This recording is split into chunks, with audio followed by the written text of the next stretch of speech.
Hi guys. Okay, so I was going to do this topical post as in my normal style, just write it out, but then it started getting longer and longer and longer, so I thought I'd do it as a quick video. Okay, so why is it so much easier to use black or dark magic over um, the positive spells and incantations and manifestations that we do? And it's actually really simple. We need two things to create an effective spell. One is intent, and two is single point focus. Now, when we're angry, frustrated, hurt, that single point focus is really, really easy to get.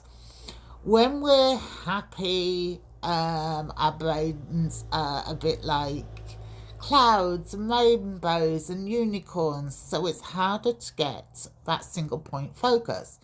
So a lot of spell books tell you ritualistically this is what you need, this is what you get, and often what they're telling you, it's not about going and getting the salt, going and getting this color candle. It's about bringing your thought process into alignment. So you're just thinking about this one thing. You're whether it's a spell for someone's healing or a spell for their finances.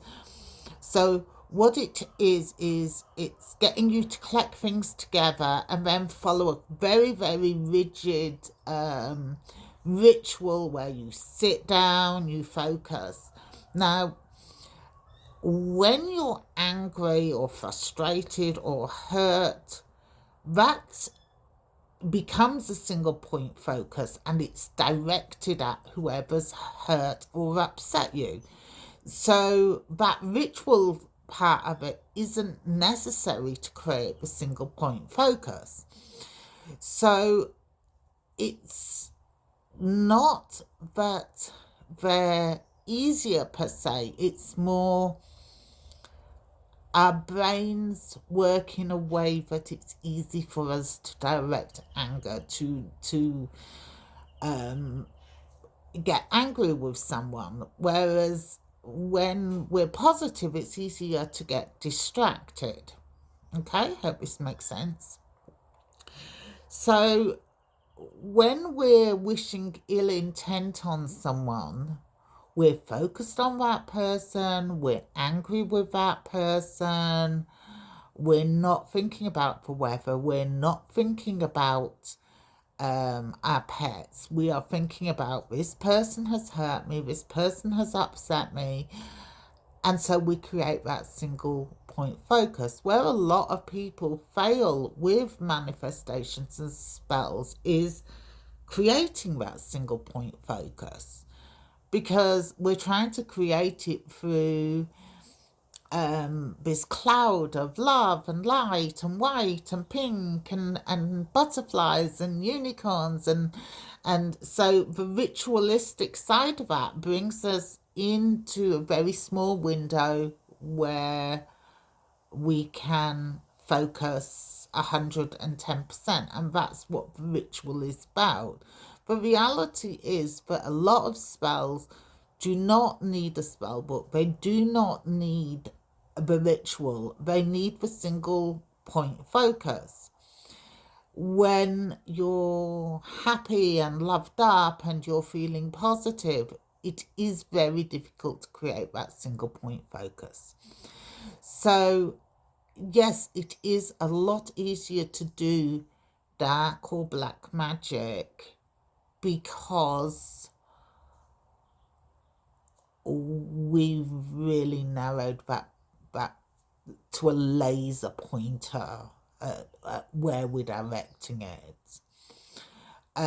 So not all good spells need the ritual as well, in the fact that if someone say needs healing and we love them with all our heart and we're worried about them and we're stressed about them, we also create that single point focus quite easily because they fill our brain.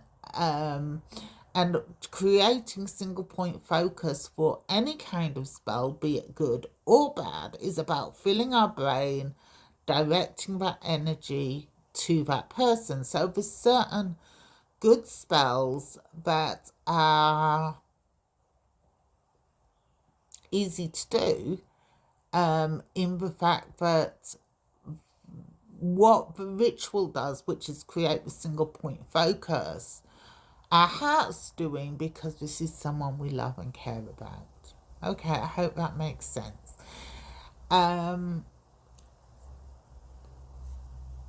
Often our gut reaction when someone deliberately hurts us or goes out to make our life difficult, there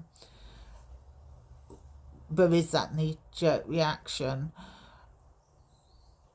Try to remember what you've done.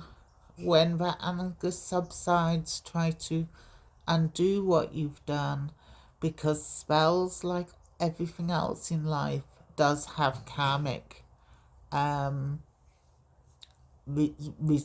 back on you. And though there is an immense to cast a spell on someone that's hurt you, you do need to go and then uncast that. One of the things with the reasons I say this is that when we cast a dark or a black magic spell, it can become an obsession in our own brain because it backfires on us. A lot of spells backfire. And so remember what you've done to then be able to undo that, when you no longer have that anger. And that's something you don't want it coming back on you, and karma exists in this as in all life. So yes, whether it's a good or a bad spell, it's about single point focus, it's about direction, and it's about intent. And anger creates a force that is not as strong as love, but it is more pointed for love. So the reason spell books appear to work for people is by creating a ritual that brings in and in and in your thought process to get to that laser sharp process to cast a spell. Okay, I hope that makes sense. It was getting too all over the place trying to write it up, and that's why I've done it this way. So for those who are following my health journey, as you can see, week of radiation, all my nails have gone. I feel fine. Having a compromised immune system meant I also got COVID, but I feel fine in myself. Have a couple more weeks to go and then I've got the all clear. So I'm going to wish everybody well. This may be my way moving forward when it comes to topical posts, and part of that is because the surgery I had on my right side has made the top of my arm numb, but it has also created even more because this is my injured side anyway. It has created more problems when it comes to typing out something that's quite long and intricate. So yes, it's understandable to wish ill on somebody. It's part of human nature. Remember what you've done, undo it, so that you don't develop the obsession, which is a common karmic payback to us for dabbling in dark magic. Okay? Right, take care of yourselves. Have a fabulous week. I am having to change with the times and with my body, so I will talk to you soon. Take care, guys. Bye.